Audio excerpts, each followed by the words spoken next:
మాపై ఇక్కడ కూర్చున్నటువంటి ఎంపీలము 8 మంది ఎంపీలపై గతంలో సస్పెన్షన్ అంటే ఎప్పుడైతే ఈ సెషన్ స్టార్ట్ అయిందో ఈ సెషన్ వరకు సస్పెన్షన్ చేయడం జరిగింది. సస్పెన్షన్ కి కారణం కూడా దేశ ప్రజలు ఆ రోజు తెలుసు. ఎందుకంటే రాహుల్ గాంధీ గారిని మాట్లాడనీయకుండా ప్రెసిడెన్షియల్ స్పీచ్ మీద ఆయన మైక్ కట్ చేయడం వల్లనే మేము స్పీకర్ దగ్గరికి పోవడం జరిగింది. ఈ రోజు అవిశ్వాస తీర్మానం పెట్టడం జరిగింది స్పీకర్ మీద. ఎందుకంటే స్పీకర్ అనే వ్యక్తి హౌస్ లో అందరినీ సరి సమానంగా చూడాల్సిన అవసరం ఉంది, అందరికీ సరైన అవకాశం ఇవ్వాల్సిన అవసరం ఉంది.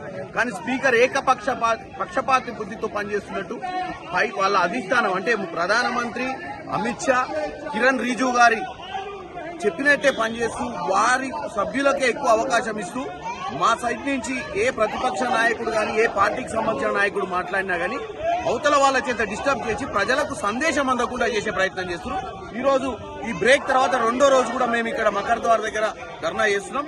ఎందుకంటే అవిశ్వాస తీర్మానంలో మమ్మల్ని కూడా భాగస్వాములు చేయాలని.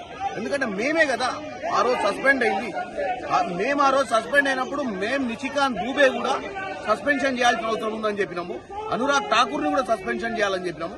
కానీ స్పీకర్ ఎట్టి నిర్ణయాలు కూడా తీసుకోలేదు. కేవలం కాంగ్రెస్ పార్టీ, కమ్యూనిస్ట్ పార్టీ సభ్యుని 8 మందినే సస్పెండ్ చేయడం జరిగింది. కాబట్టి ఆ రోజు ఇంకొక విషయం ఏంటంటే మహిళా సభ్యులు ప్రధానమంత్రిని అటాక్ చేస్తారు అని చెప్పి, దాడి చేస్తారని చెప్పి ఆయన మాట్లాడటం విడ్డూరంగా ఉంది. ఒక స్పీకర్ పదవిలో ఉండి ఒక స్పోక్స్ పర్సన్ పదవి చేస్తున్నట్టుగా కనపడుతుంది. కాబట్టి మా యొక్క ధర్నా ఇంకా కంటిన్యూ అవుతుంది. మమ్మల్ని ఇమీడియట్ గా సస్పెన్షన్ ఎత్తేయాలి, మమ్మల్ని హౌస్ లోకి అలౌ చేయాలి, అవిశ్వాస తీర్మానంలో మమ్మల్ని కూడా పార్టిసిపేట్ చేసే విధంగా చూడాలని కోరుకుంటున్నాం.